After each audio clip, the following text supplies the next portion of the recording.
Testing, testing. Can you hear me? I hear you. Okay, thank you.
Huh? Yeah, I'm just talking about.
Anyone hear me?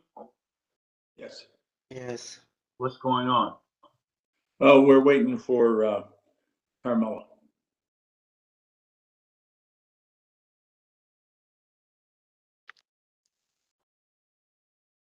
Happy Wednesday, everyone. Mr. Chairman, looks like we still have some appellants logging on, but it looked like the first couple of appellants are here.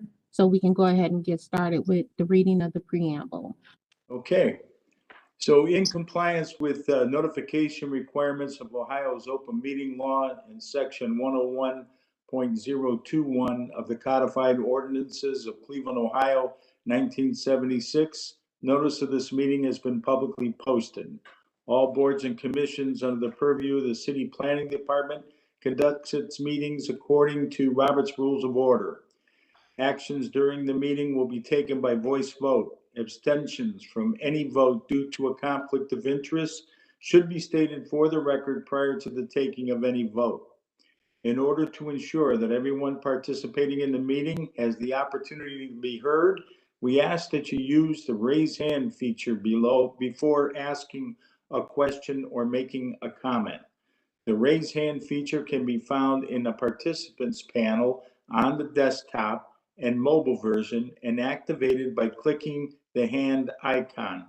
Please wait for the chair or facilitator to recognize you and be sure to select lower your hand, to select unmute and announce yourself before you speak.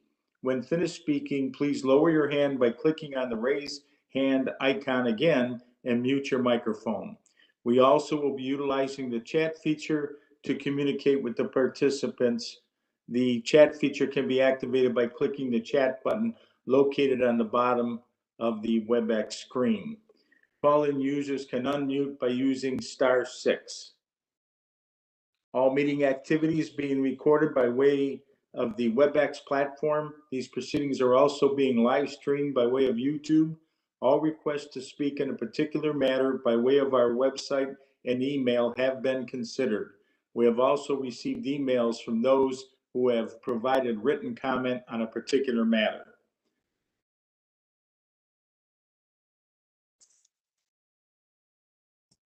I'll call the roll. Yes, call the roll, please. Mr. Maschke, Yes. Mr. Dink,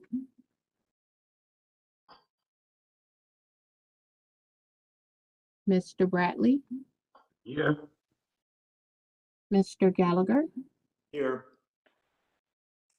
I'm sure Mr. Dink was on just a bit ago. He's having a few problems with in and out with the internet, but I'm sure he'll be right back in again. I see. Can you not hear me, Pat? You got to speak up. I don't know why that is. I'll speak up. There we go. You got it. That's perfect. Okay, he's here. We have a call. Okay, very good. Miss Aston. Thank you, Mr. Chairman. Preliminarily, Patricia McGinty Aston for the City of Cleveland Law Department, 0070689. If we could verify live stream.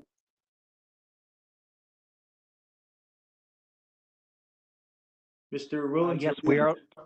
no, Yes, we are live streaming. Thank you. And as we do each time, Mr. Chairman, the city does object to the use of the chat function. As beginning of the pandemic, the Ohio Supreme Court did promulgate on their website that the posting of the ability to do so, which we have been consistently objecting to the use of the chat using this WebEx forum. In argument in favor of that, the city states that would this board be meeting in person in room 515 in City Hall, it would not be having side chats allowable. Thank you, Mr. Chairman. Thank you. Okay, we'll call the first case, building docket A522, 12524 Kinsman Road. Application and fees are in order. Notice of violation is interior exterior maintenance issued December 3rd of 2021. Appeal statement came in January 3rd, 2022, requesting for time to abate the violation. Present for the hearing, Tom Vanover, Building and Housing, Patricia Ashton, Law, with the appellant or his or her attorney or representative, please state your name for the record.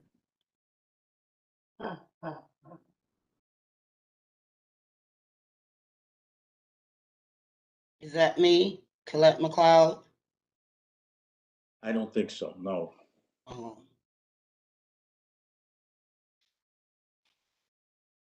Mr. Chairman, this is Patty. I do see that the paperwork was filed by a Derek Jackson with an email address. I do not see a Derek Jackson listed as any of the participants in the panel. I don't know if you want to swear in Mr. Vanover, and then I can do my statement beforehand, or ask Ms. Davis about the service. Thank you. Okay, we'll swear in Mr. Vanover. Solemnly swear to tell the truth, the whole truth, so help you God. I do. Okay, go ahead and proceed. Thank you, Mr. Chairman. To Ms. Davis, did the board's notice of today's public hearing get returned to the board's file for any reason? Chairman, to Ms. Ashton, no. Thank you. And did you receive any voicemail, email, fax, or any communication from anyone regarding this docket? No. Thank you, Mr. Chairman. Based upon Ms. Davis's statements to this board and the board's file, it appears due process notice was sufficiently provided to this appellant, Mr. Derek Jackson, who appears to be local in Cleveland Heights, and an email provided. No notice having been returned, it appears you can proceed under due process notice and opportunity to be heard. So I would defer to Mr. Vanover. Thank you, sir. Okay, Mr. Vanover. So, Mr. Chairman, this isn't an interior exterior violation notice for a rental property. Our records also indicate that a certificate of disclosure was filed on this property with which typically indicates an intention to sell. So I'm not sure what the appellant's intentions are, but we would ask that you deny any more time and remand it back to the Department of Building and Housing, because it appears like there's just an attempt to not correct the violations, but to sell the property.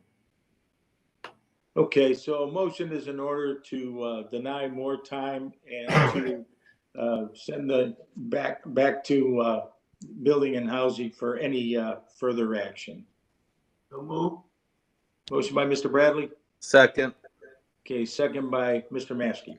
Mr. Maskey, yes. Mr. Bradley, Yes. Mr. Dink, Yes. Mr. Gallagher. Yes. Okay, they'll be sent a notice within 2 weeks of the remand.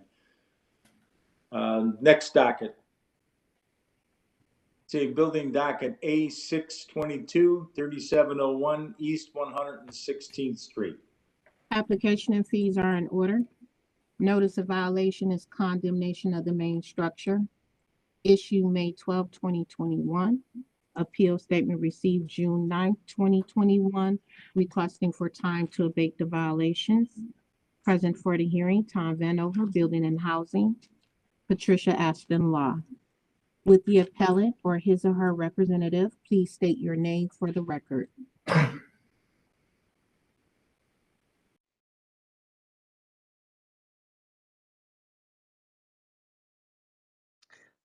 Mr. Chairman, this is Patty again. I'm showing that the paperwork filed with Ms. Davis and this board is by an S&P Property Group LLC by a J. Tao Payton, agent within, provided an email address, but I do not see anyone listed on the panel, either under that entity or any close to that name.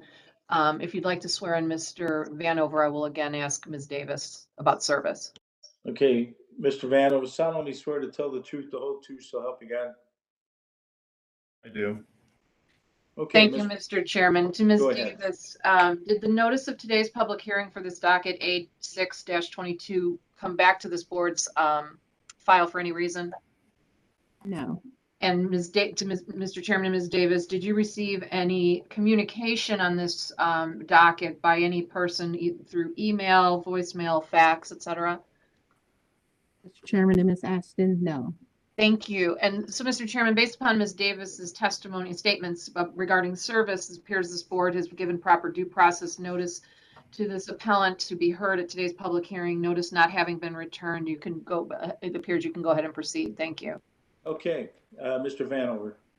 So, Mr. Chairman, it appears that there's an attempt to pull a permit for this property. It just came in yesterday. No, I stand corrected. It came in Monday. We would ask that you deny it and remand it back to the Department of Building and Housing. There's a lot of work that needs to get done to get the permit pulled. But once the permit is pulled, then the Ohio Building Code will take over, and providing that the work continues, they will be afforded more time.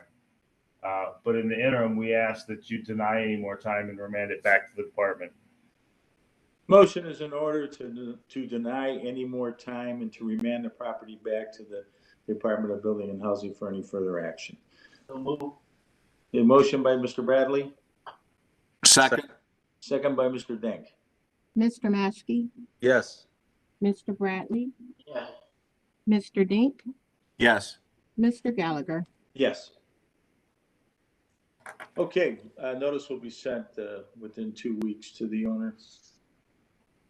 All right, we'll call the next docket building docket A1422. Application and fees are in order. Notice of violation is condemnation. Wait a minute. I'm sorry, this is interior maintenance. This one is a condemnation, I think. No, it's stand to be corrected. Okay, It's interior maintenance. Issued January 6th of 2022. Appeal statement received January 31st, 2022. Requesting for more time to abate the violations. Present for the hearing, Tom Vanover, Building and Housing. Patricia Aston, Law. With the appellant or his or her attorney or representative, please state your name for the record. Thank you. Good morning. Jim Petropolis on behalf of Abden, Ohio LLC, attorney number 0075272. okay, solemnly swear to tell the truth, the whole truth, so help you God. I do. Mr. Chairman, this is Patty. Preliminarily, the address is, it appears as 3289, just to correct the record. And then I would ask for clarification from Mr. Petropoulos. The appeal statement, they object to it, stating that they disagree that the conditions warrant violation, in addition to asking for additional time. Are you still objecting, Mr. Petropoulos? No, I'm going to, Attorney Aston, I withdraw that. Thank you. Just wanted to make sure. Thank you. Yes. Thank you, Mr. Chairman. Okay, go ahead and proceed.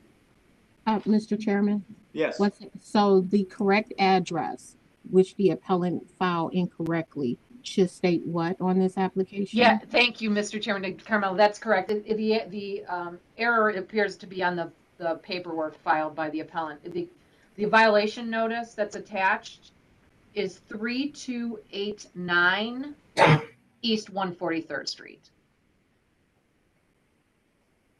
Okay, we'll correct that. Thank you. It was, give me the street again, East? The street is 143rd. correct. East 143rd that's up there is correct. Okay, all The right. one on the screen should be a 9. Okay, that's good. Okay, go ahead and proceed. What's the plans? Your Honor, not Your Honor, I'm sorry. To the board, it appears this violation was closed out. So this work was done and completed, if that can be confirmed. Okay, we'll go to Mr. Vanover to find out.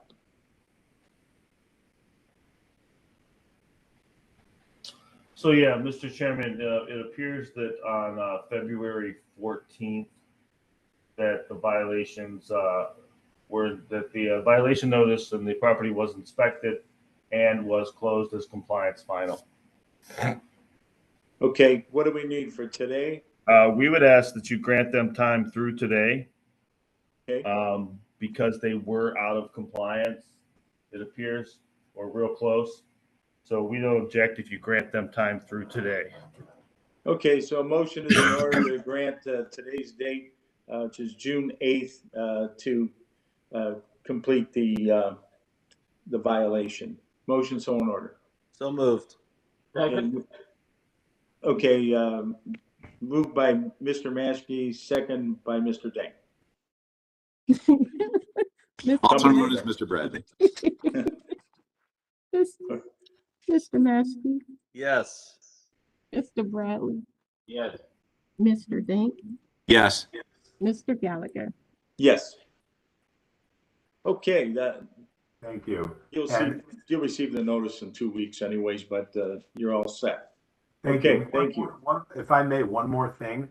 Yes. I believe we're also supposed to be here on 3281 East 143rd Street because we were here in May and I was to provide a plan with lead assessment to get the September 9th date, the extension date that we were provided. And I don't see that on today's documents. It's not, we'll go back to Miss Aston. Miss Davis. So I'm assuming that you probably confused the properties. You should have filed for both properties, but the only thing that I received was you had the application with the address of 3281 East 143rd, but the attachments were for a violation notice at 3289 East 143rd. Correct. Do I have anything in regards to lead violations? No, so Mr. Chairman, if this is Patty, Mr. Petropoulos, are you talking about docket A-2-22 that you were heard on May 11th? correct. I think you were given time, and then you were given time to complete. You weren't scheduled to come back. If for clarification, Mr. Chairman, you did hear docket A-22, the same owner, 3281 East 143rd. The board, my notes indicate the board says they have to have the lead risk assessment risk done and then can have 4 months to abate the VNs, 2 weeks to 5/25/2022 to have the lead risk done, and then 4 months to complete 9/9/2022 for the violation notice for the violations, not that you were rescheduled, but that the board actually issued a decision in that matter. Gotcha. My notes said for today, but I apologize for that. Okay, so that's clarified. Thank you. Thank you very much. Have a great day, everybody. Yes. Okay, so we have docket A-422 4076 West 50th Street. Application and fees are in order. Notice of violation is interior and exterior maintenance. And rental registration issued December 6th of 2021. Appeal statement received.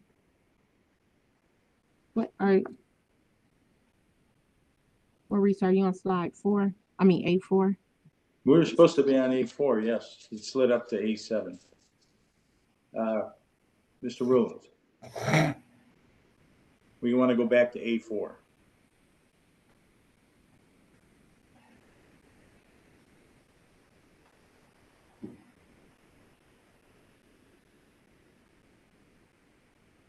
Appeal statement received January 3rd, 2022. 1 second, please.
Appeal statement received January 3rd, 2022, requesting for time to abate the violations. Present for the hearing, Tom Vanover, Building and Housing, Patricia Ashton Law. Would the appellant or his or her attorney or representative please state your name for the record?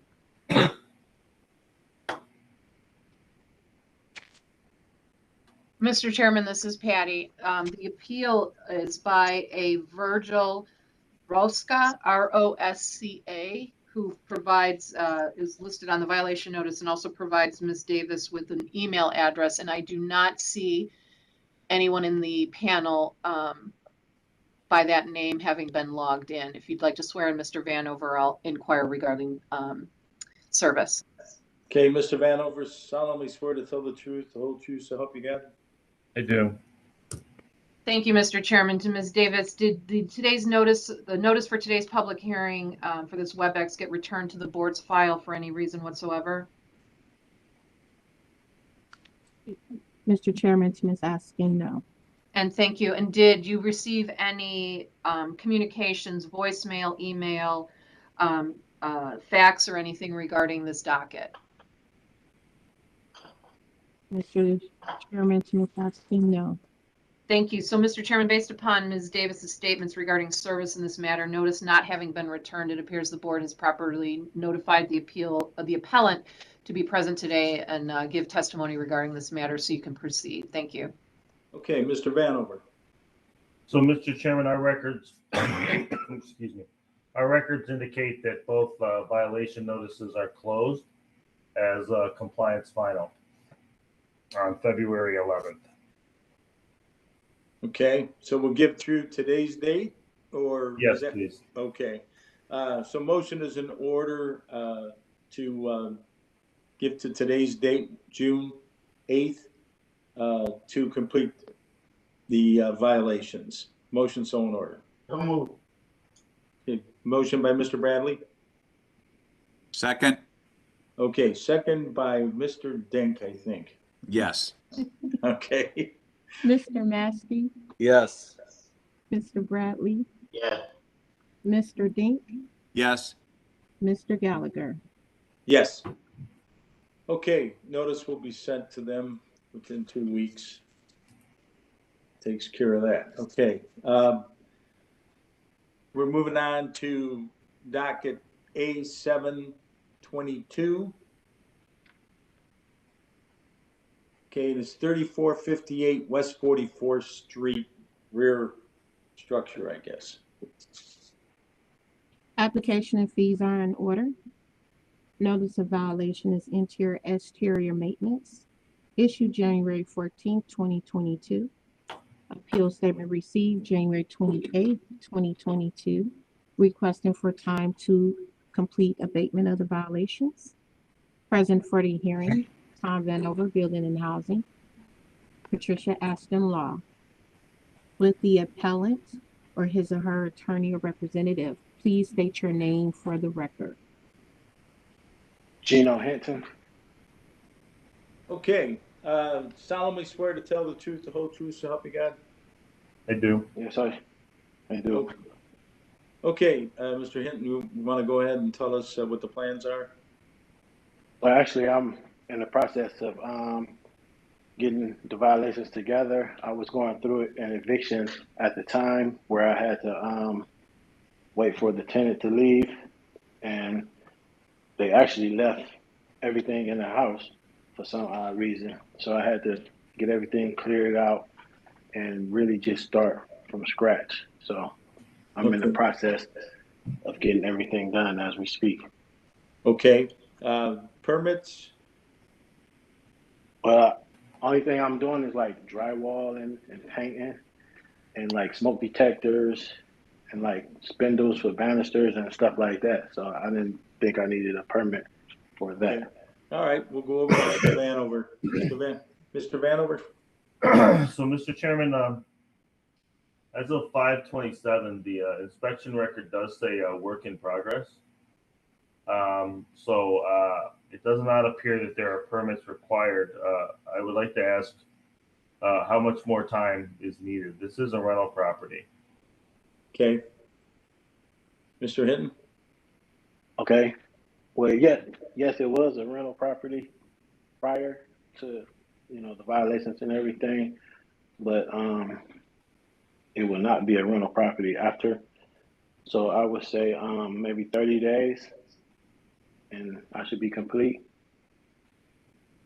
Okay, and then whatever else, Mr. Vanover, what does he have to do to just convert this back to his own living quarters? Nothing. I mean, if he moves back in and it's owner occupied, it's no longer considered a rental under the City of Cleveland ordinances. Owner occupied property is not a rental. There's there's no change of use or anything required. We don't object to 30 days, Mr. Chairman. Okay. Motion is in order to grant till July 8th, 2022 to abate any violations. Motion in order. Thank you, sir. Appreciate it. moved. Okay, motion by Mr. Maskey, second by Mr. Dink. Thank you. Mr. Maskey, Yes. Mr. Bradley, Yes. Mr. Dink, Yes. Mr. Gallagher. Yes. Mr. Okay, Chairman, yes. I just received an email from docket A622 S&P Property Group. Apparently, Miss Annette Gibson was having audio trouble, and she will be logging back on to give testimony for the structure located at 3701 East 116th Street. So we can come back to that later. Okay. Okay, we'll have to reopen that And later. Mr. Chairman, this is Yes. Patty. If she continues to have audio problems, it can just be rescheduled based upon that issue. Okay. All right. Then we'll see how that goes as we move on. Okay, so we're looking at docket A922 7411 Harvard Avenue. 1 second, please. Sure.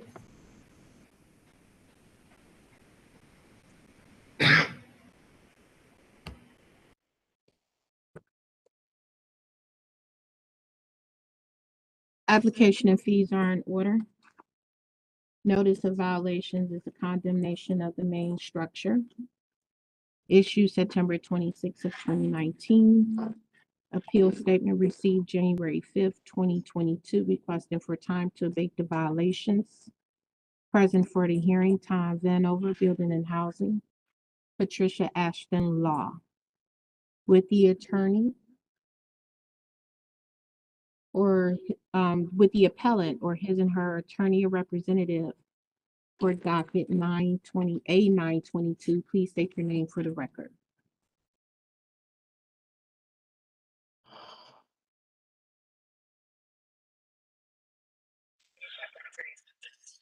Andy Rodriguez. Okay, so we have Mr. Also- Rodriguez. Also, Noel Thomas is speaking. I'm the project manager. Okay, Mr. Thomas. Okay, both of you solemnly swear to tell the truth, the whole truth, so help you God? Yes. Okay, Yes. so who is going to be speaking first on this? I can speak.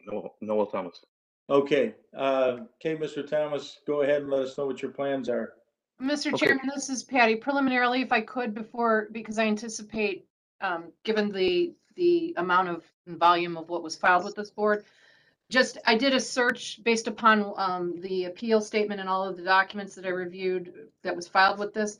The property owner is an entity, A&E Better Business Solutions LLC, registered in the state of New Jersey. However, Ohio Revised Code state law, as well as Cleveland Codified Ordinance local law, requires an entity owner, non-individual person, an LLC, a corporation, et cetera, must be registered with the Ohio Secretary of State if they physically own property in the city of Cleveland. I just wanted to make that statement so that since I see Mr. Rodriguez, the owner, as well as the project manager, to make them aware of that I do not find them registered with the Ohio Secretary of State. So I wanted to state that is a necessary requirement for entity owners, given the history of what they are stating of their failing to be notified of information.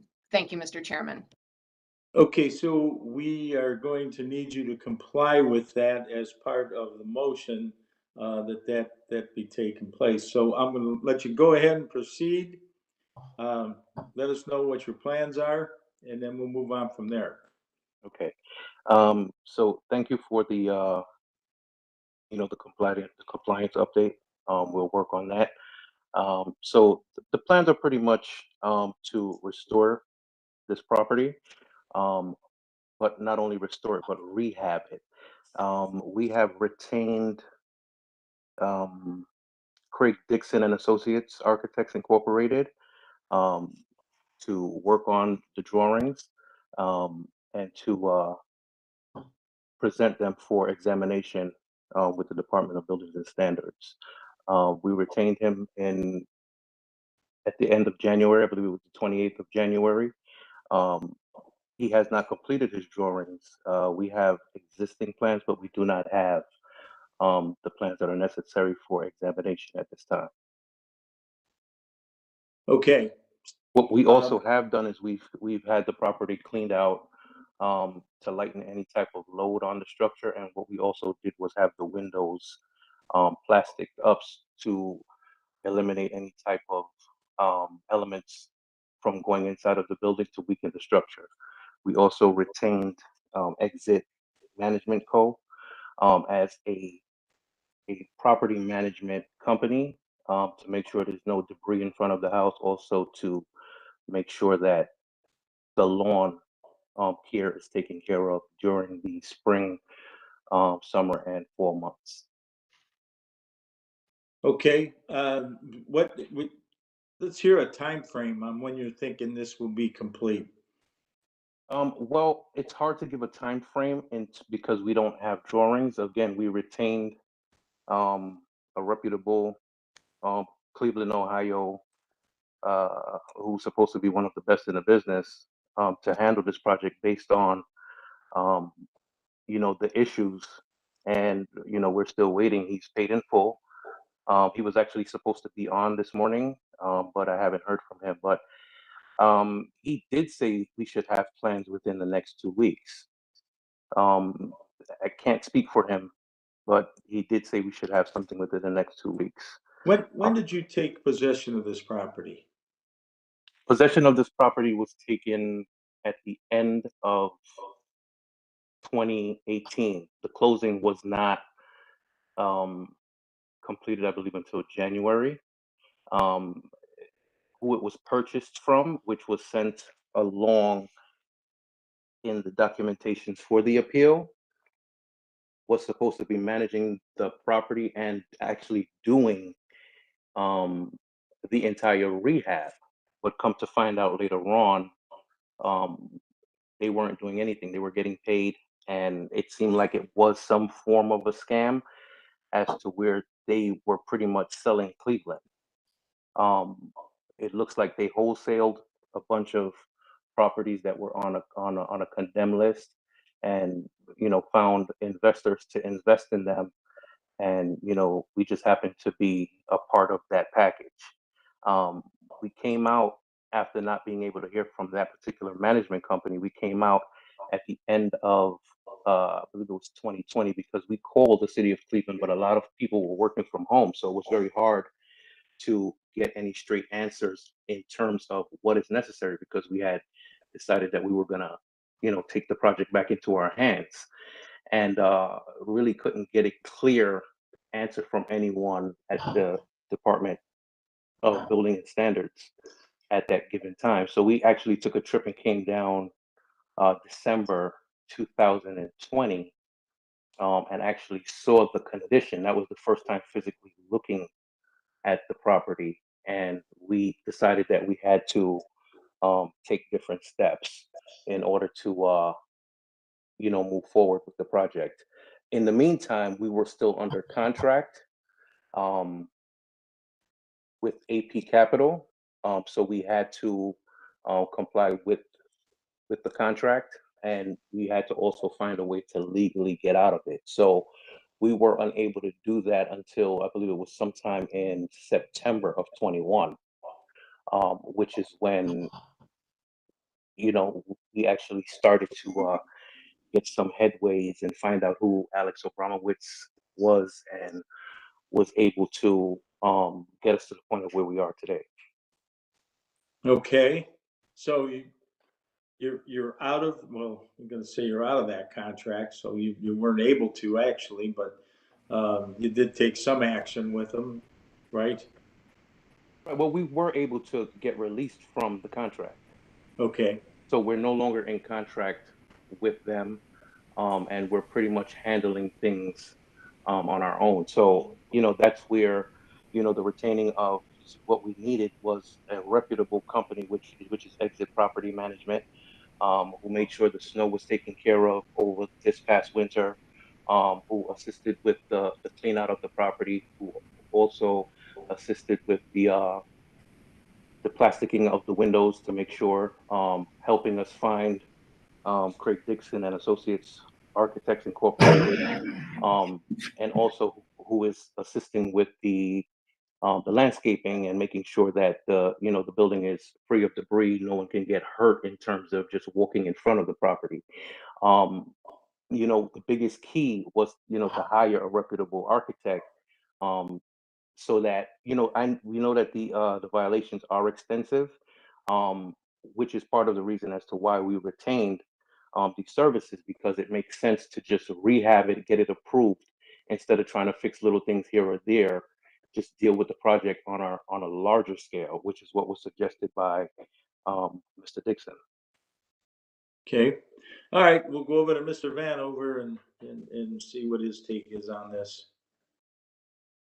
So, Mr. Chairman, I understand that Craig Dixon is a local architect that does a great deal of work in the city, and but this property, we've boarded this thing 3 times. We've also cleaned up the.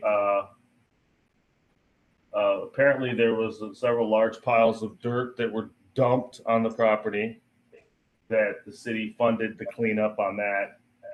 We've already gone through the process of conducting an asbestos survey. So I want to, just for the record, show that when you buy property in the city, you have a responsibility to look at it and to understand what its condition is. So although I understand that the first time you looked at it was well after purchase, this is a condemned structure in our neighborhoods. I am not really hearing a time. I just want you to everybody to understand there's a considerable amount of cost that's going to need to be paid back to the city for funds that the citizens of the city of Cleveland have paid to maintain this property, between board ups and cleanups and an asbestos survey. So We don't object to more time because I would much rather see a property rehabbed than for the citizens to have to pay to tear it down. But we would ask that no more than 30 days to get permits and no more than 60 days for a complete renovation of the property. So you would not consider this for the condemnation rehab plan? Let me double check. That was to Mr. Vanover.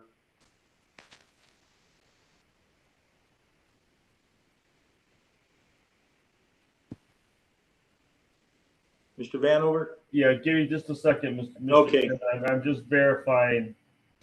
The use. So yeah, this is a 2-family home. So yeah, so there's 180 days for the rehab. The rehab would be the rehab plan would be appropriate here. Okay. But we would still ask that no more than 30 days for them to get their permits.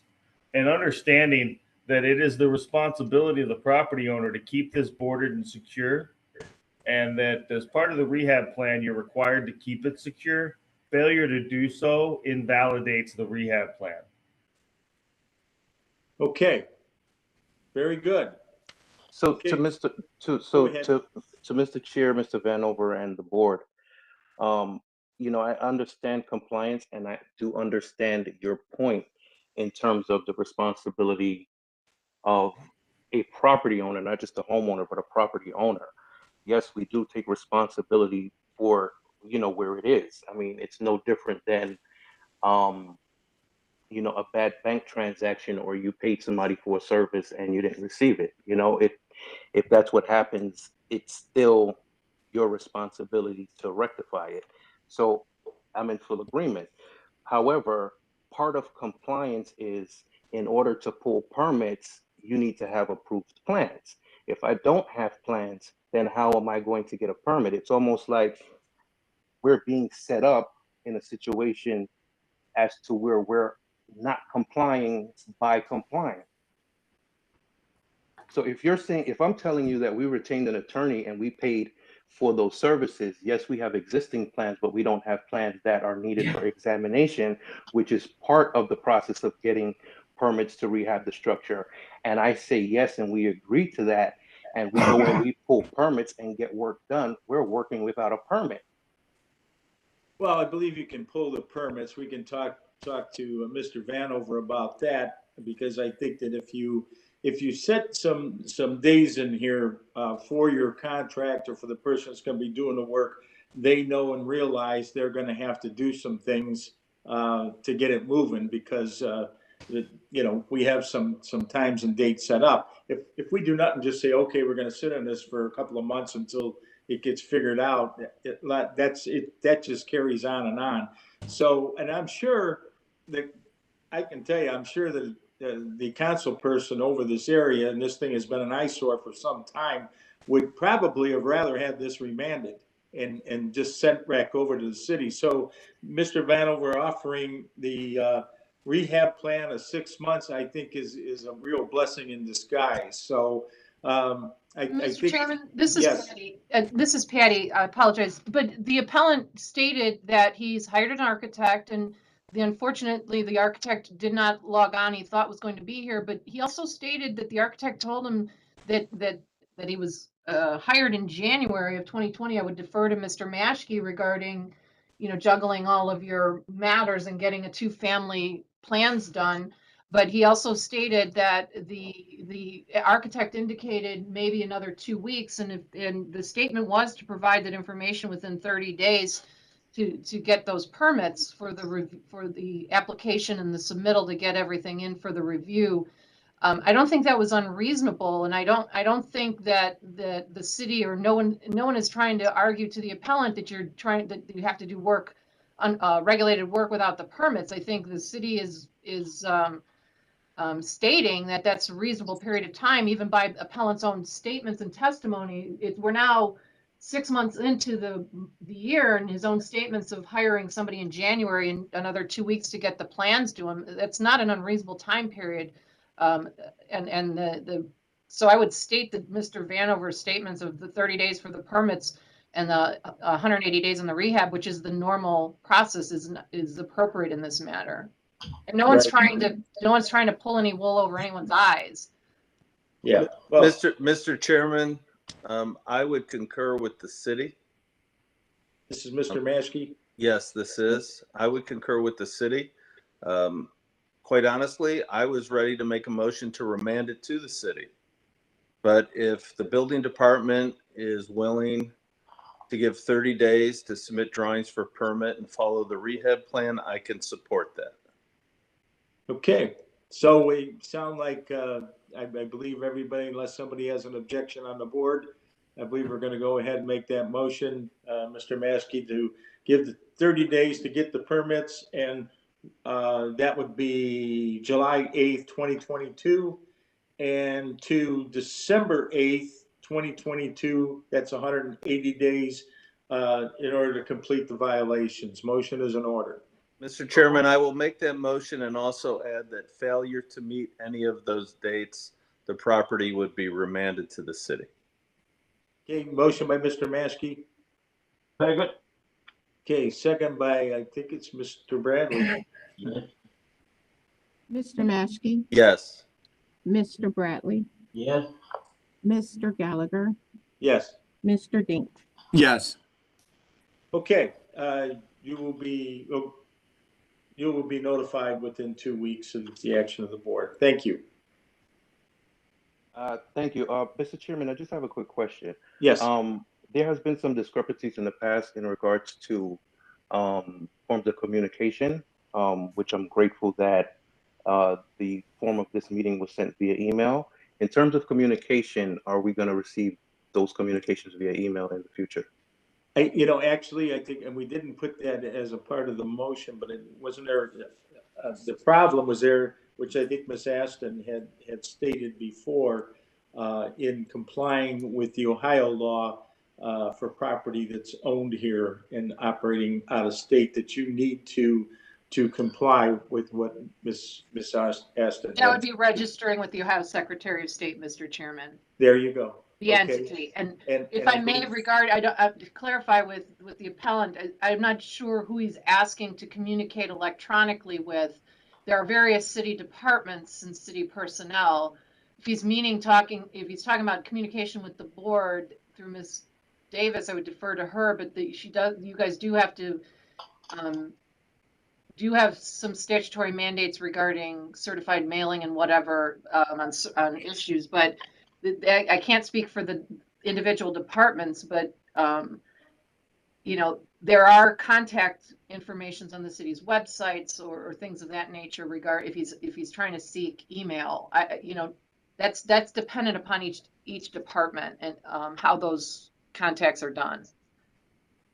Okay, so I think that you just have to make sure that line of communication is open, and you are receiving the notices. Okay, thank you. Okay, thank you. All right, we'll move on to the next docket. It's docket A 1322, 1321 East 124th Street.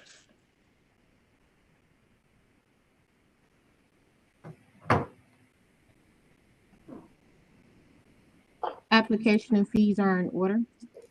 Notice of violation is a condemnation of the main structure, issued December 27, 2021. Appeal received January 27, 2022, requesting for more time to complete abatement of the violations. Present for the hearing, Tom Vanover, Building and Housing, Patricia Ashton, Law. With the appellant or his or her attorney or representative, please state your name for the record. Colette McLeod. Hey, solemnly swear to tell the truth, the whole truth, so help you God? Yes. Okay, Ms. McLeod, go ahead and let us know what your plans are. Okay, my name is Colette McLeod, and yes, I am the owner of 131 24th Street. But the house was inherited to me from my father. And I don't live in Cleveland, Ohio. I reside in Columbus, Ohio. When I walked inside the house, when I first got the house was inhabitable to live in. Far as the whole structure in the inside of the house. The outside of the house looked like it was worth something, but the inside of the house, there was no plumbing. It was just inhabitable. The house is 102 years old. After I got the house, the city boarded the house up. So it was hard for me and my children to come in and to do any repairs to the home. I did get an inspection on the house, and it was over $100,000 worth of work that needed to be done to the home. I don't have that kind of money. I'm a single mom, and I already have spent over $6,000 in property taxes to Cleveland, Ohio, just to get the home and try to fix the house up since I had the home. And it was very hard for me. I couldn't get no home insurance for the property. The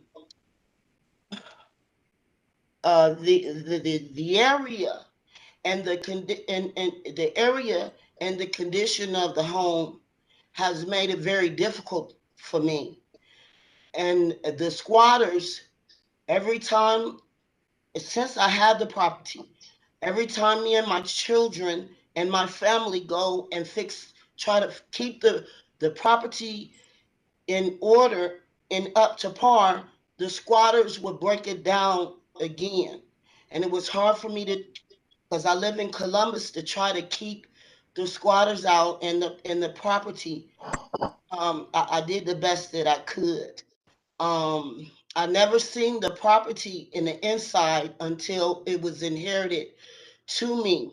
I never lived in the property or anything. I had to pay a water bill, and I wouldn't have never took this home if I knew that it was in the condition that it was in. The house was it was a hoarder home, and I just want to say that I invested my money into going inside the home and clean it out after my father passed away. So we did clean the house out in the inside. So the city they didn't have to do that. But I had to rent U-Hauls just to come inside and clean everything out. Because even with the trash and everything, I literally had to dispose of all of that because the city of Cleveland would not, you have to sit things out at certain times. I had a whole house to get the stuff out and keep the property, maintain the property, and I did that on my own. This house, I've been trying to get this. I want my name off the house. I've been trying to sell the property, give the property away. Every time I try to get somebody to come and look at the home, they told me don't do anything else with the property. It's 102. The house is 102 years old. So it requires a lot of work. I have not had a home. This is the first time that I've even been a property owner. And to have a property like this laid into, it literally was given to me, but I've invested all that I could into a property that it was really no good. So I really don't know what else to do. I even tried, there's trees leaning over in the property. I would call the city to ask for help for that.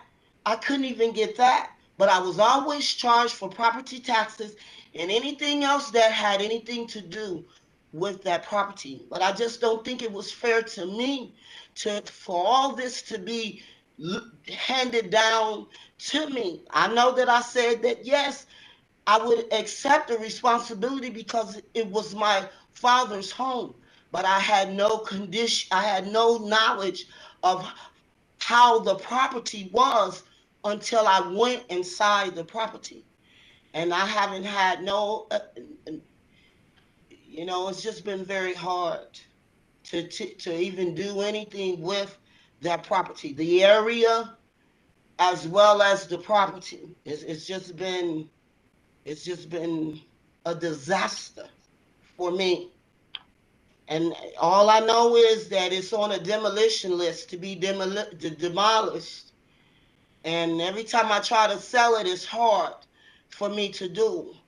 The title company don't, it's just, I even got an attorney to help me, but I've been doing this process on my own. And this is where I'm at with all of this. Okay, Ms. McLeod, let me go over to Mr. Vanover and see what his take is on this. So, Mr. Chairman and Ms. McLeod, when was the last time you were in this house? Last time I was at that house was last year. Okay, are you aware? When the last time when I went back to the house, they literally came in and tore the windows frames off from the window. Even when it was boarded up, the city only boarded up like the bottom, but they still somehow got to the top and ripped the windows out from the baseboard. And this is what I've been left to take care of, and it's been hard. I once they did that, I didn't want to go back to the property. I didn't want to even look at the property again, because like I said, every time we would go, I literally would come to Cleveland, Ohio, and clean up all of the trash and the debris myself with my hands, me and my children, and this is what I've been going through. Mr. Chairman, this is Patty. If I may, before Mr. Vanover jumps back in, and we're very empathetic, and especially with elderly parents with hoarding issues, and that is not an uncommon, unfortunate reality of which the city sees, and we are very empathetic because many times, as this board has seen, the family members are left to pick up the unfortunate pieces that sounds like appellant that she's had to deal with. But unfortunately, with the benefits of ownership, of property ownership, come the burdens, and some of us are unfortunate, as Ms. McLeod is seeing, that some bear the more heavy burdens from family members that they've acquired property from. So it is an unfortunate reality that the city cannot do a lot of things on private property because it is not the city's property. So we are empathetic, and to any extent we try to make assistance available, but these are unfortunate burdens that many people see. I just wanted to throw that in there, that we are empathetic, and to the extent that we can assist, we try to. But I would defer to Mr. Vanover. Thank you. So, thank you, Mr. Chairman and Ms. McLeod. I am very sorry to inform you that in December of last year, there was a fire in this house that burned 50% of it. I don't think you're aware of that. I'm aware of that. I was aware of that. Okay. Every time I asked the city of Cleveland to help me or to do anything, they said that I did not reside in Cleveland, Ohio. Right. Although I was born in Cuyahoga County, I lived in Columbus, Ohio, the majority of my life. So I was born in Cuyahoga County. I just did not reside there. It would have been a lot more easier for me to be able to try to make sure that I kept the squatters off the property if I lived there.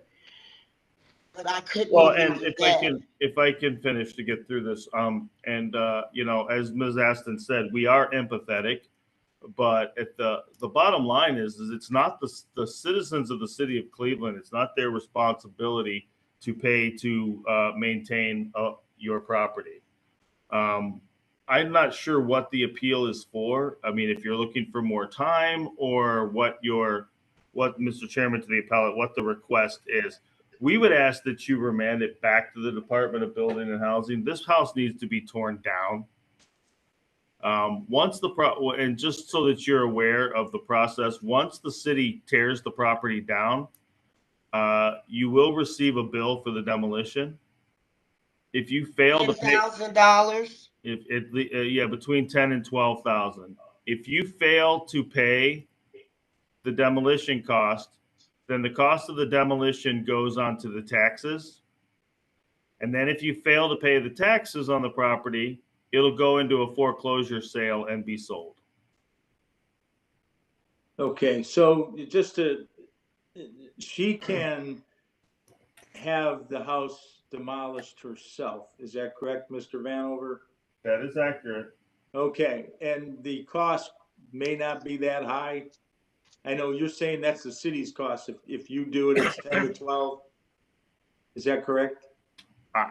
I mean, I know what we pay for demolitions. I don't know. I do not know what the current market is. Okay. The standard assumption is because of the regulatory requirements of abatement of asbestos and other issues, that private single home demolitions tend to be cheaper than for the city to do it.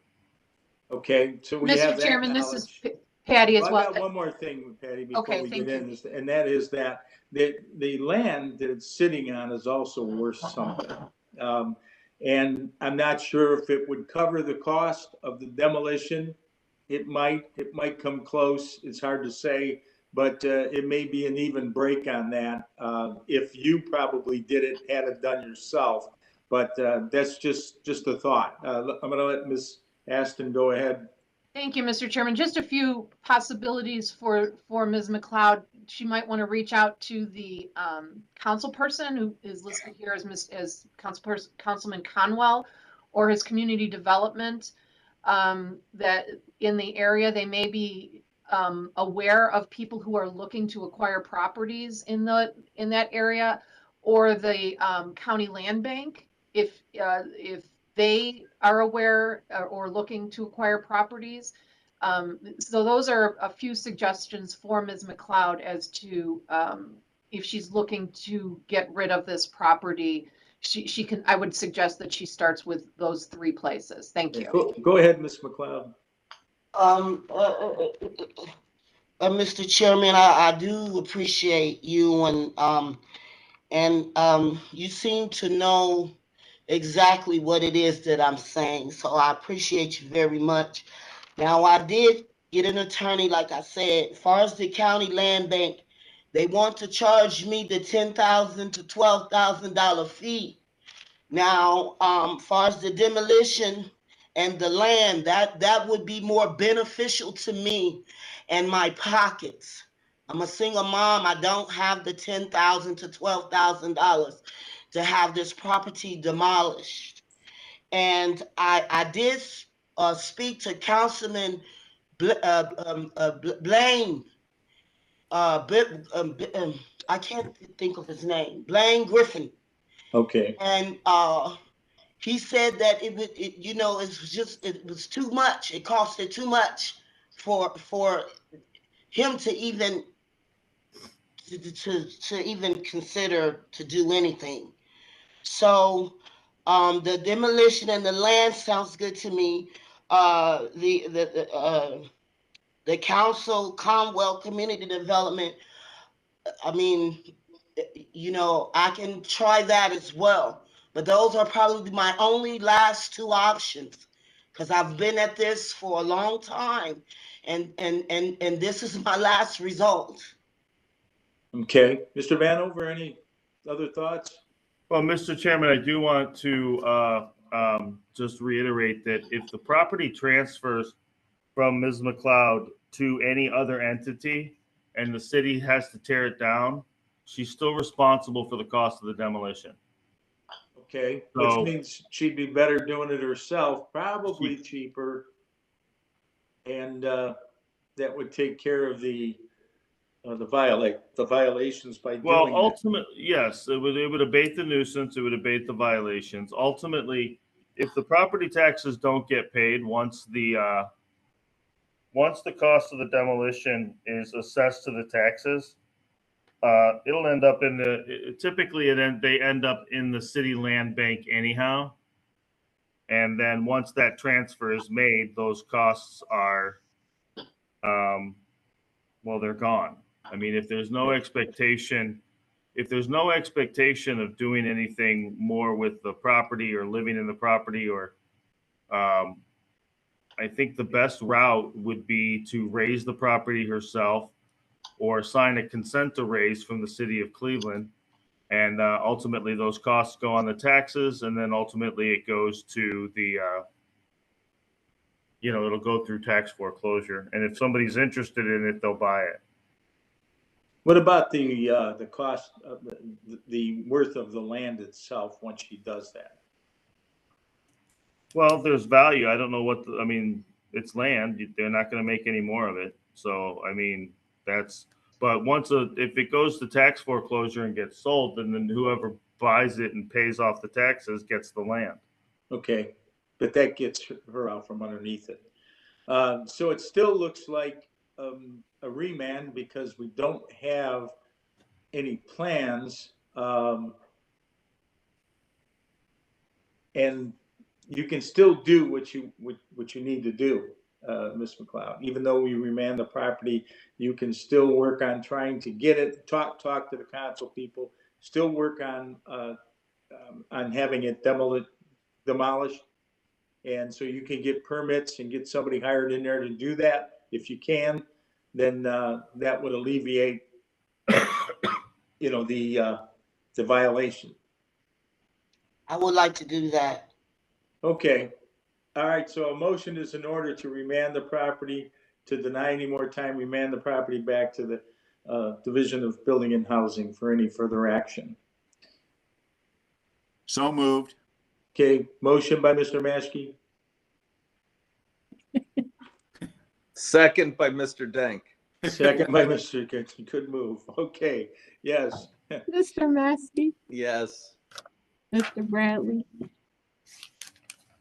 Mr. Dink, Yes. Mr. Gallagher. Okay. You'll get notice within 2 weeks of the decision. Thank you. Thank you. Okay. Moving right along. Next docket is A9022. Wait a minute. Take care of that one. A9022. Okay. 6718 Chambers Avenue. Give me 1 second. Let me get the mic on for this appellate. Okay.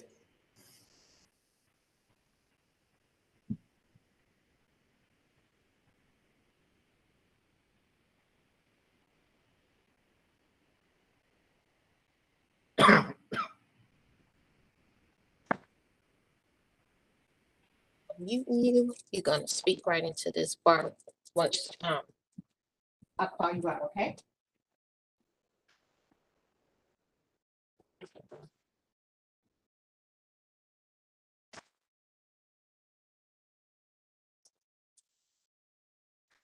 Application and fees are in order. The notice of violation is a vacate order issued on May 11th of 2022. Present for the hearing, Tom Vanover, Building and Housing, Patricia Ashton, Law. With the appellant or his or her representative, please state your name for the record.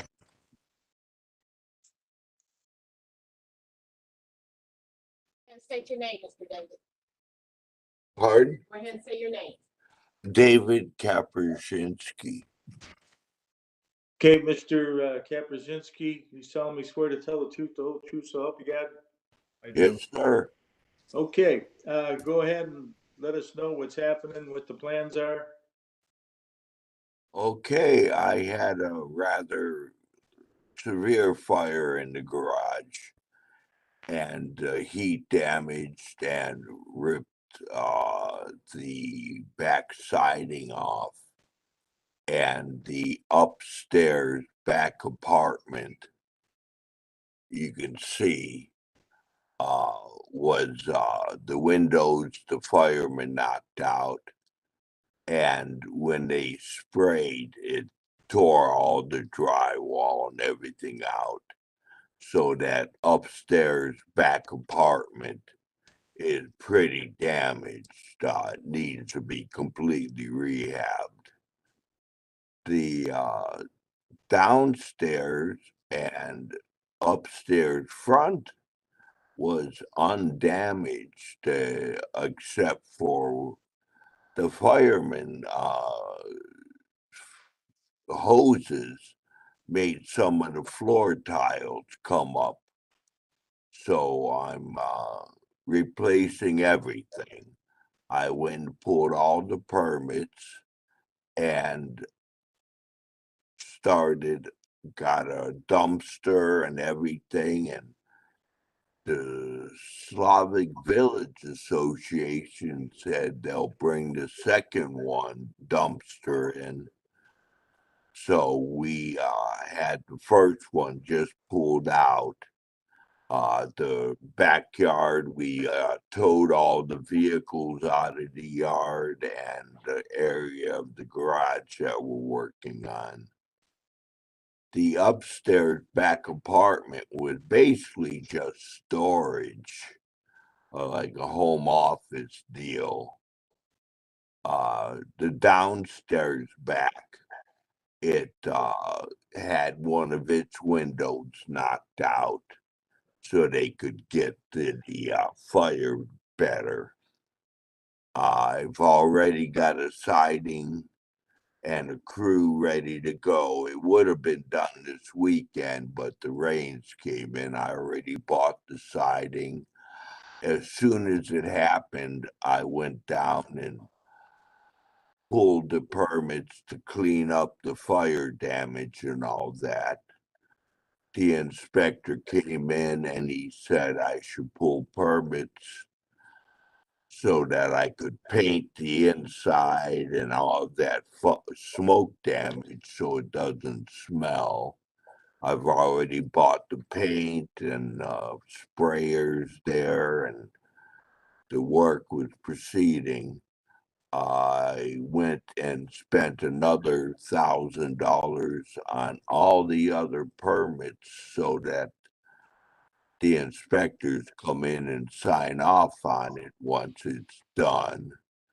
I was recommended that since we had used electric heat, that I should go and invest into the baseboard heaters. I've been doing home remodeling with my dad, and I did install doors for Home Depot and windows for Anderson. So I'm pretty much accustomed to remodeling. Okay. The front two apartments are basically one now. It's a family. My son lives upstairs and I live downstairs. I used to live upstairs. My dad lived downstairs, but he passed away from West Nile. I don't have anywhere to go. They did that thing to vacate, and I asked the electrician that came in what he would recommend, and he said, yeah, get the baseboard heaters and make sure everything is what the inspectors and the permits want. Don't make any decisions on my own. I just want to make sure I'm there to be able to let the workers in to clean up. I'm not sure if Slog Village is gonna bring the second dumpster like they promised, so I'm just gonna rent another one and clean all that junk out. It's just the vehicles are being towed as soon as they can get the tow truck to the front of them. We cleaned out the one side. I have already purchased some electric baseboard heaters. I purchased all the paint. I've got a whole driveway through full of windows that I want to bring in, but I'm scared that someone, if I leave anything there, like she said, the squatters and them people, they watch the houses, and anything you do, they will come back and sometimes take everything you had there, including your tools. So I would like to be able to live where there's no damage and be able to let the workers in. Okay, so a couple of questions. One comes to mind. This, I'm assuming you had insurance? No, they said that when I tried to get insurance, like the other lady, the neighborhood was very tech. Uh, they didn't want to give insurance. Okay. And when I told them that one or two of the apartments was not inhabited, they denied anything. They said, "Oh, we can only insure a house if it's inhabited. Otherwise, you have to get different and blah, blah." It's just been a runaround. So no one's living there now? I'm living there. My son is living upstairs. Okay. And we basically have it as a 3-apartment building. The back 2 apartments are completely separate from our front 2 family unit.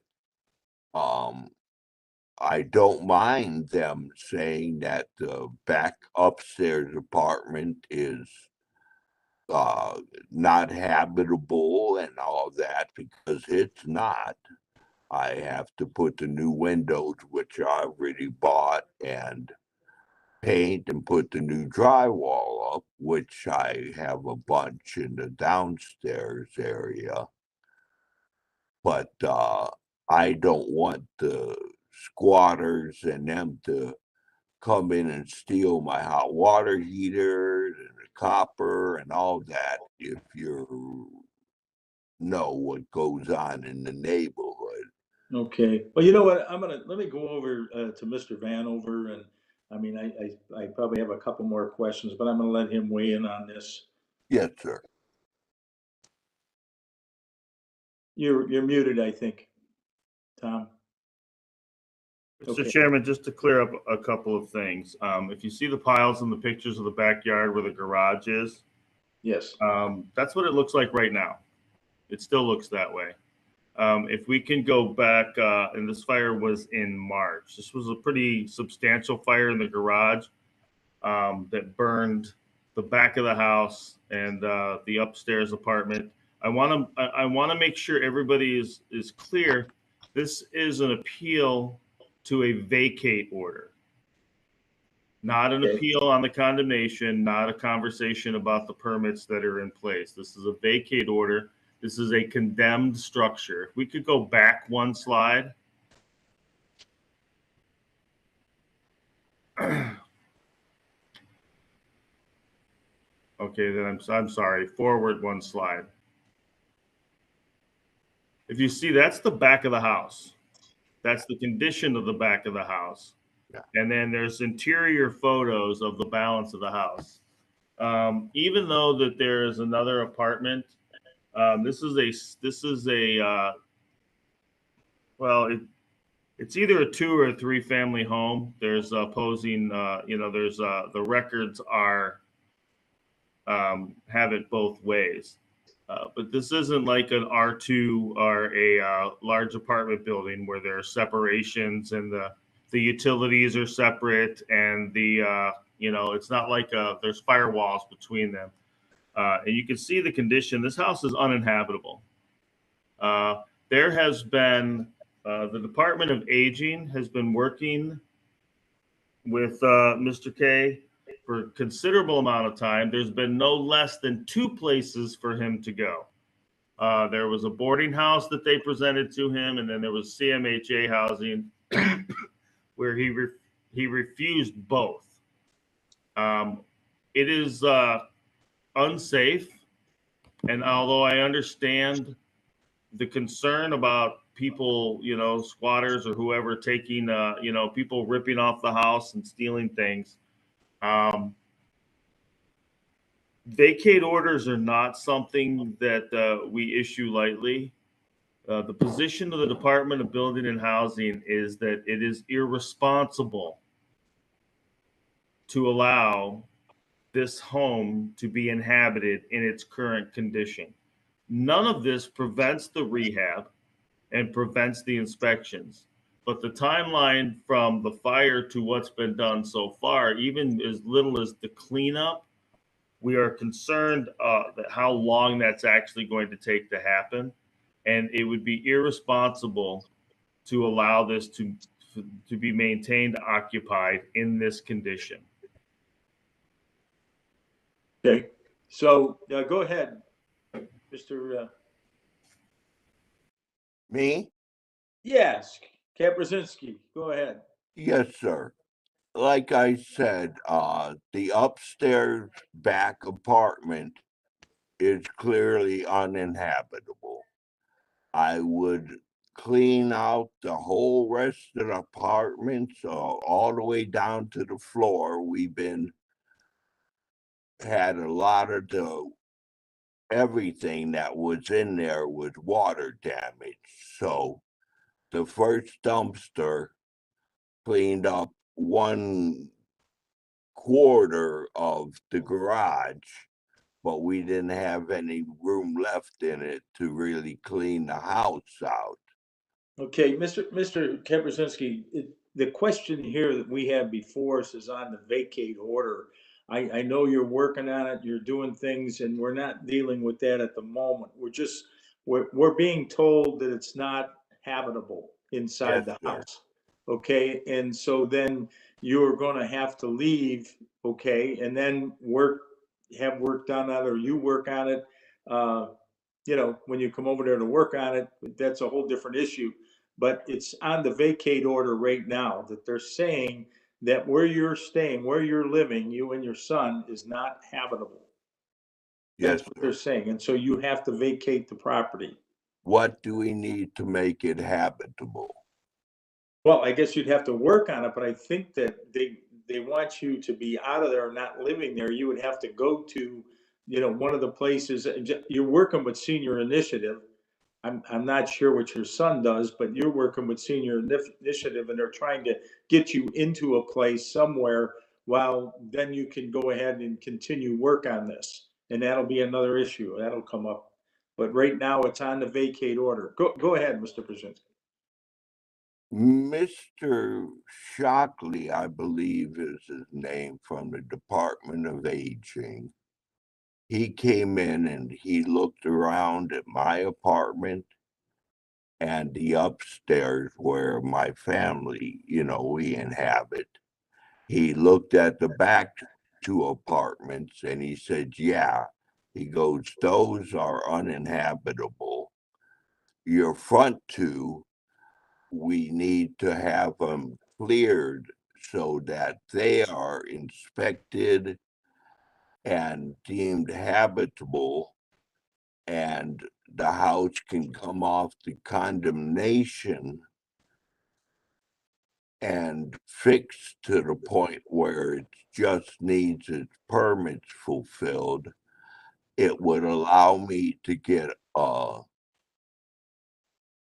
I think they said PPP loan because I went to the Slavic Village Association even before this happened. And because of the pandemic, I wasn't able to pay my taxes or get anything caught up because there was absolutely no income. And excuse me, I went down as soon as possible and pulled the permit to clean the garage area when I was informed that the house was needing to be cleared by the inspectors. I immediately went down and paid over $1,000 in just permits so that everything was perfect and up to date, so you don't see any slack on my part or, misrepresentation. Okay. What I I think what we're gonna have to do here is, to uphold the vacate order, okay? Because we have to depend upon the city to tell us whether it's habitable or not. And then from there, you would have to stay with Mr. Shockley and work with him on what the other steps are to get it to be habitable. So I'm recommending to the board that we remand this back to the Division of Building and Housing for their action on the property. and I went with the Department of Aging and did everything I could, but Mr. Shockley, he, I guess, had some health issues, and everything he was working on, they don't understand or have any notes or anything. He was trying to find me, and then they transferred me to a different Department of Aging representative. So if I can chime in here, Mr. Shockley is a building inspector for the Department of Building and Housing that works with the Department of Aging. Okay. The representative Ted that you've been working with is the one that will present you, and he's the one that actually gets it set up. Mr. Chairman, to the appellant, gets it set up for you to actually find housing. And our expectation is that the property is vacated. We will board it up, and then the appellant will have access. You will have access to the property to do the work.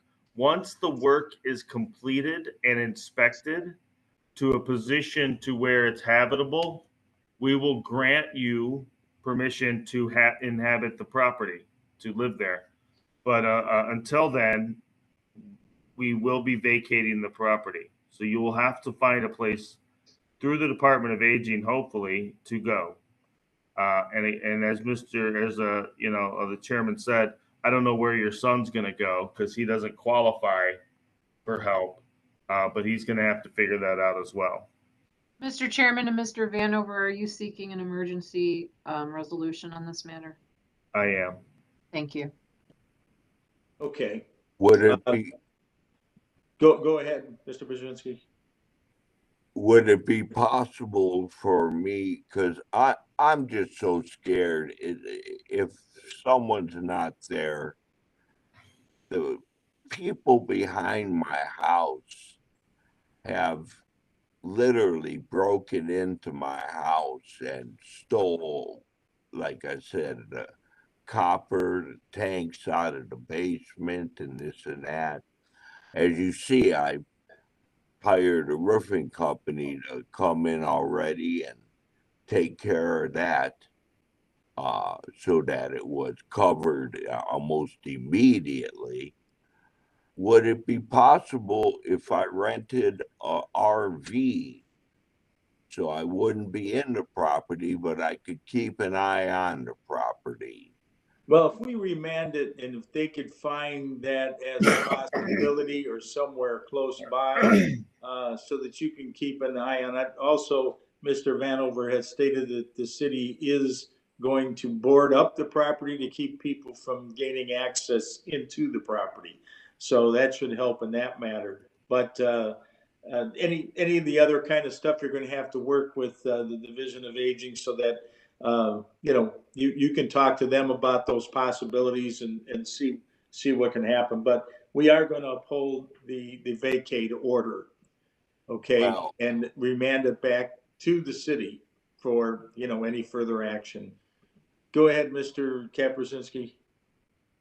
they said it would possibly be another 2 or 3 weeks for them to find out from the Department of Aging where I could be put.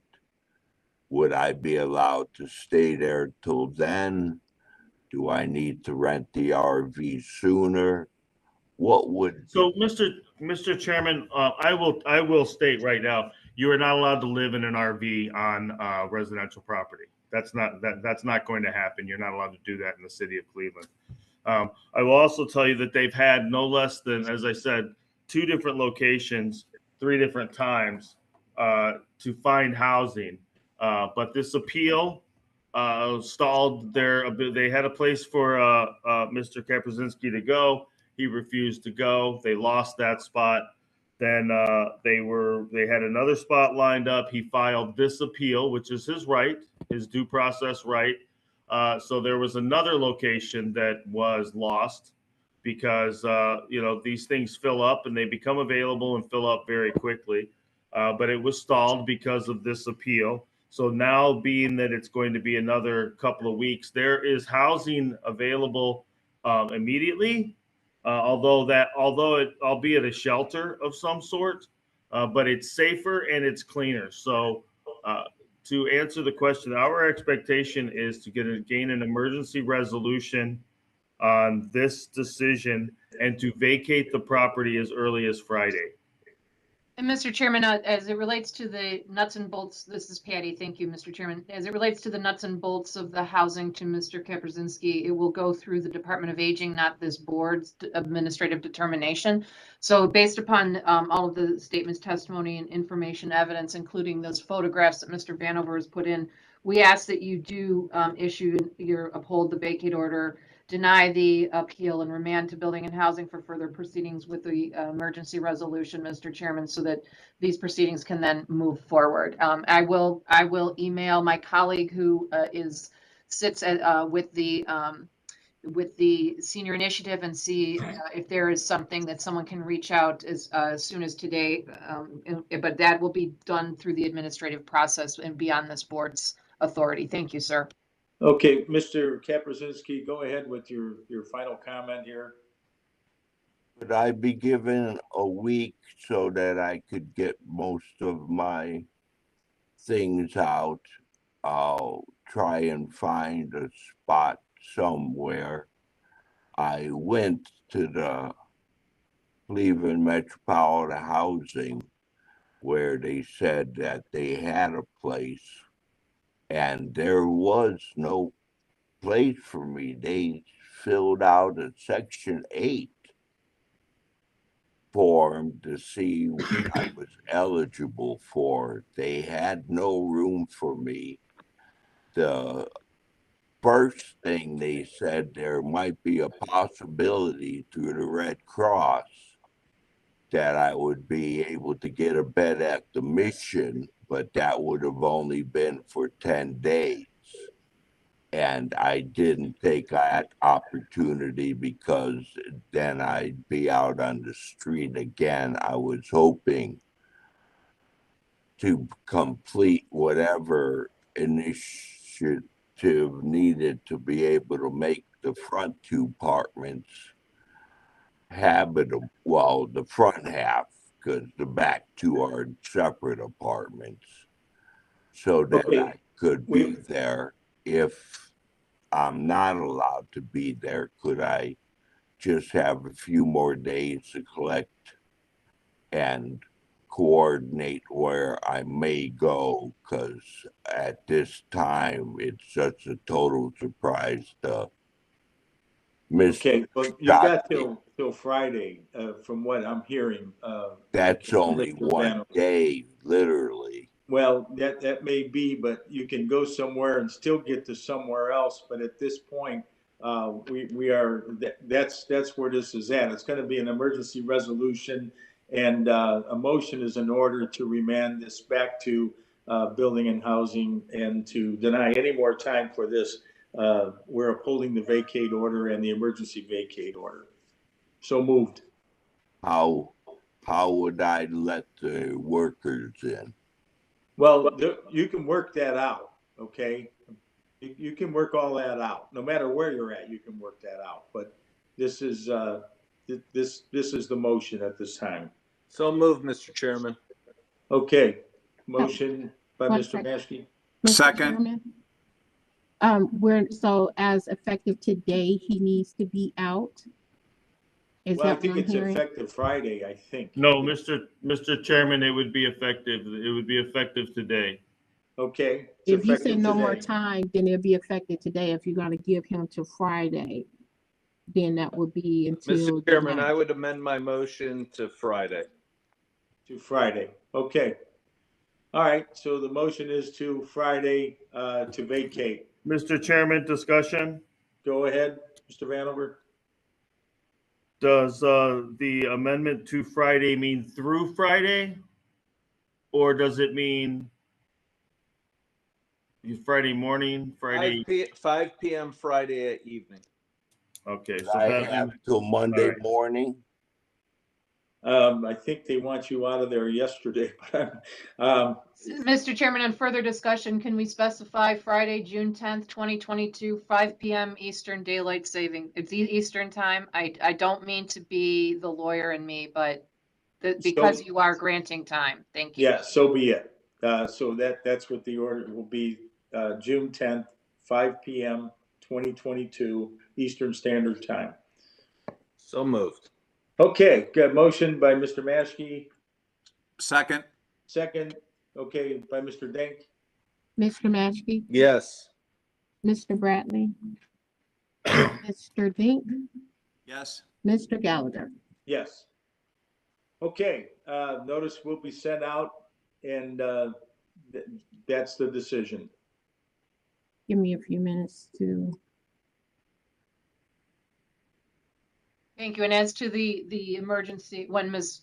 Davis is available, and I'll call her again later. If the emergency resolution can be emailed to the parties. I see Mr. Kaprzinski has given an email to all parties later today so that we all have that in writing. Thank you, Mr. Chairman. Okay, very good. Thank you, Mr. Kaprzinski. So we'll move on to the next division of fire. Let's see, it's docket A 1122 684 East 96th Street. Mr. Chairman, I can be heard. Well, we'll need Ms. Davis when she calls it forward, but this has been resolved through the appellant's attorney and myself. Okay, we have to wait for. Yeah, Ms. we'll need to Davis. wait for Carmella. Thank you. Okay, all right.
My apologies. Tom, when this is over with, can you come down here, please, to assist me?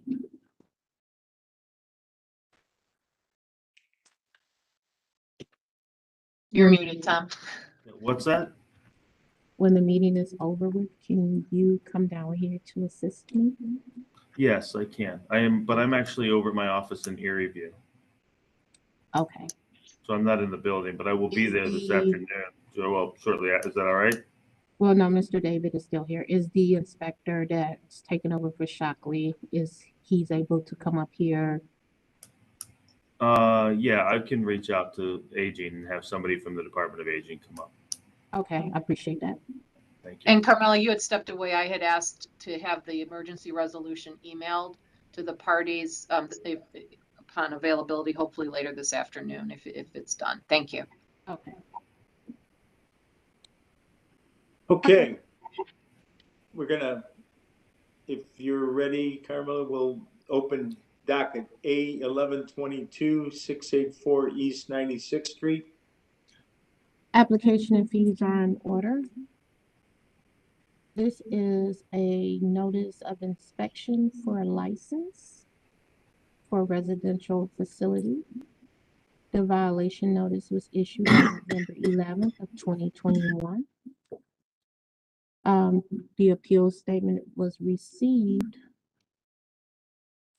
on December 8th of 2021.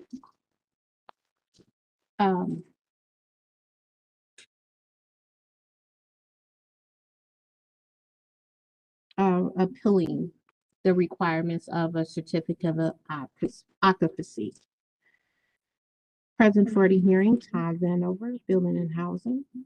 I don't see any individuals here from the Division of Fire, Patricia Ashton Law, and I do not see the representative for Ms. Jackson on the call either. You don't need to swear in testimony, Mr. Chairman. I can handle this on behalf of the city. Okay. Proceed. Thank you. Thank you, Mr. Chairman. Patricia McGinty Aston for the City of Cleveland on the behalf of Public Safety Division of Fire.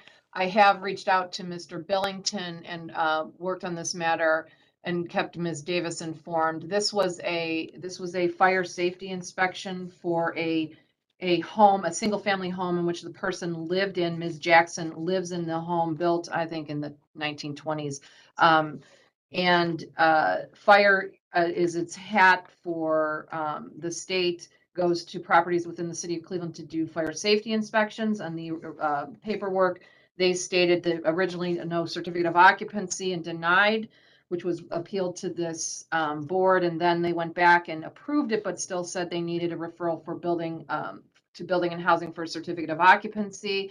Based upon the state statutes governing adult foster care, this particular property is statutorily immune under Ohio Revised Code 5123.19. The city legally conceded it because it is not a residential facility and it is licensed under the Ohio Department of Developmental Disabilities.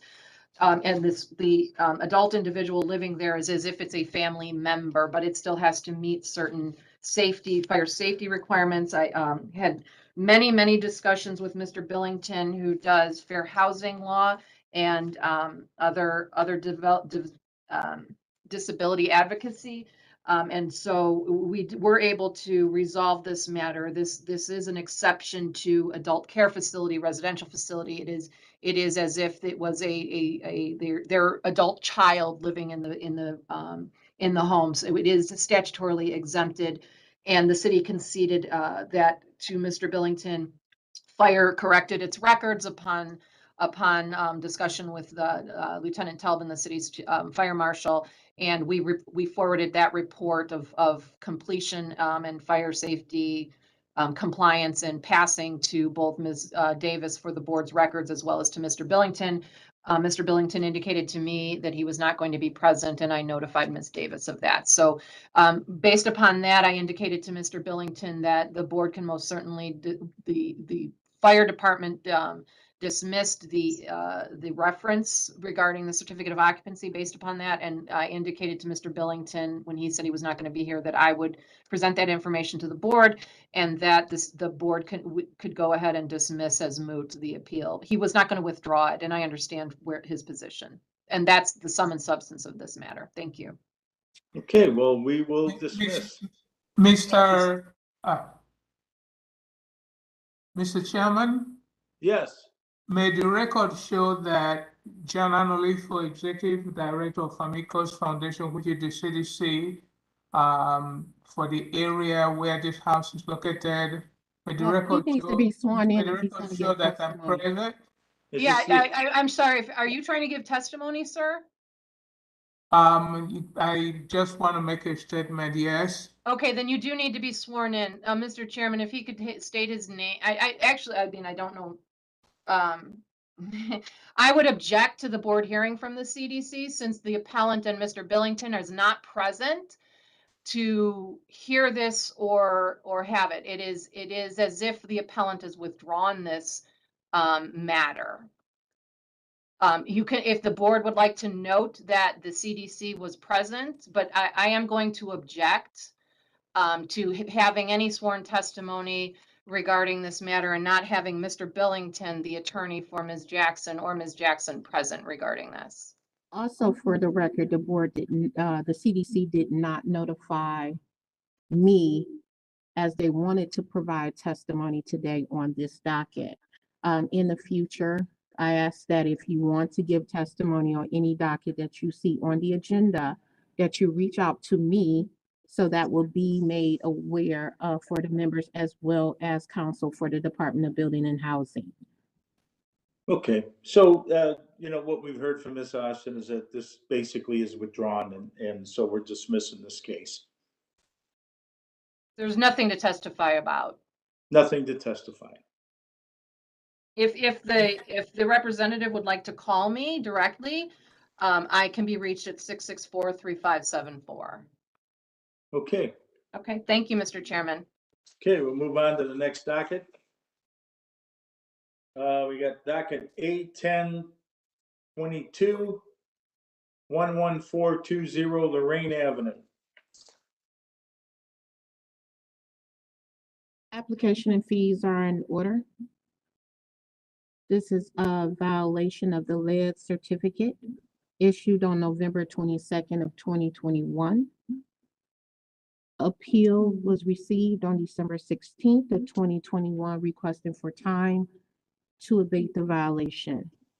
Present for the hearing, Tom Vanover, Building and Housing, Patricia Ashton Law, with the appellant or his or her representative for docket A 1022. Please state your name for the record.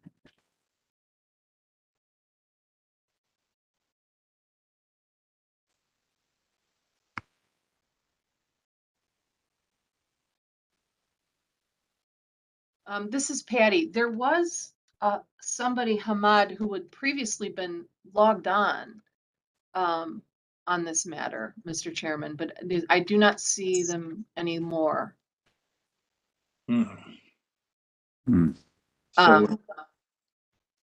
If you, I mean, did anyone else see? Carmela, did you see the log on earlier? I didn't notice it either. Okay. To be honest, I didn't. Okay. Well, if you want to call it, and I'll make the statement on there. If they reach out in the next 2 weeks, I'll go ahead and do my thing. Thank you. Okay, so Mr. Vanover solemnly swear to tell the truth, the whole truth, so help you God. I do. Okay. Thank you, Mr. Chairman. Patricia McGinty Aston on behalf of the City of Cleveland. To Ms. Davis, although I will state that in the panel there is no one listed here, but I saw a Hamad, Hammad listed that is no longer here. So if somebody contacts Ms. Davis, the city would not object to reopening if there is a contact later. But to Ms. Davis, did the notice of today's public hearing get returned for any reason? Mr. Chairman, to Ms. Aston. And did you receive any communication, email, fax, voicemail regarding this matter? Mr. Commission is asking no. Thank you, Mr. Chairman. So due process appears to be had and this board can proceed. Thank you. Okay, go ahead, Mr. Vanover. So, Mr. Chairman, this is a lead safe certificate failure to comply notice. As you're aware, under Cleveland Codified Ordinances, all rental property in the city of Cleveland are required to be inspected and obtain a lead safe certificate. This particular property has not done so and was cited for, as such from back in November of last year. Okay, are you recommending any time here, Mr. Vanover? I am not. Okay. Motion to remand this property and deny any more time. So moved. Okay, moved by Second. Mr. Dank, second by Mr. Maschke. Mr. Maschke, Yes. Mr. Bradley, Mr. Dink, Yes. Mr. Gallagher. Yes. Okay, so the remand will be sent out within 2 weeks. Okay, next docket, A1222 3387 East 140th Street. Application and fees are in order. Notice of violation is a lead certificate issued December 16th of 2021. Appeal statement was received January 18th of 2022, requesting for more time to abate the violation. This morning, Ms. Wendy Edwards stopped by the office and submitted to the board the letter she received dated June 6th of 2022, signed by the Director of Building and Housing, that she is in compliance of the lead safe certificate.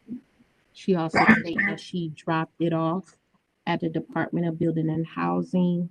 Another copy this morning, as one was also mailed or emailed in to him, whoever the contact person was from her records. Okay. Present for the hearing, Tom Vanover, Building and Housing, Patricia Aston Law. So we're not expecting anybody? No. Okay. Okay. Solemnly swear to tell the truth, the whole truth, so help you God? I do. Okay, go ahead, Mr. Vanover. So that is accurate. The lead safe certificate for this property was submitted and the violation has been closed. Okay, given through the day. Should we give through the day, Mr. Vanover? Yes, sir. Okay. A motion is in order to give to today's date, June 8th, 2022, to have abated the violation. Motion? So moved. Okay, motion by Mr. Maskey, second by Mr. Dink. Mr. Maskey, Yes. Mr. Bradley, Yes. Mr. Dink, Yes. Mr. Gallagher. Yes. Okay, notice will be sent out in 2 weeks. We have a reopen, right? Mr. Chairman, Ms. Annette Gibson is still having an audio issue. I let her know that I will contact her once the meeting is over with a rescheduled date. As of right now, I do not have a tentative date for her. Okay, so this one, that is A622 will be rescheduled. That is correct. So then we'll vacate and void all the previous testimony, et cetera, correct? Yes. Thank you. Okay, do we need a motion to that effect, or is that good enough? Technically, just go ahead and do a motion.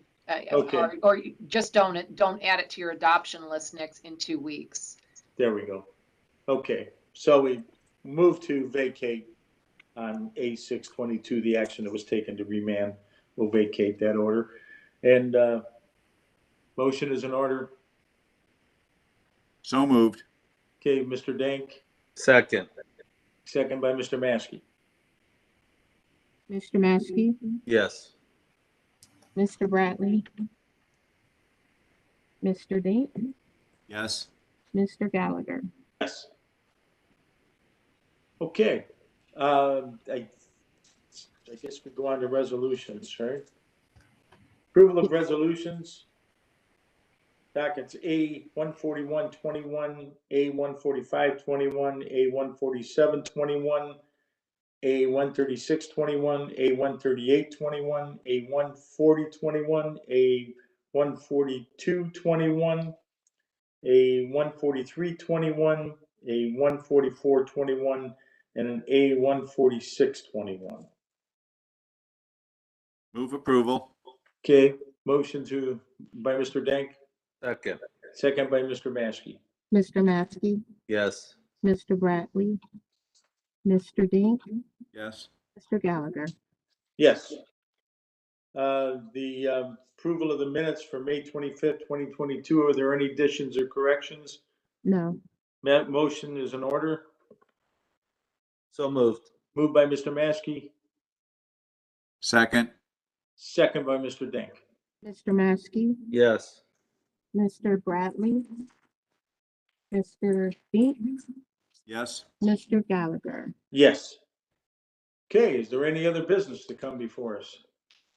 No. Okay, then we will adjourn. Thank you. I have one quick question off the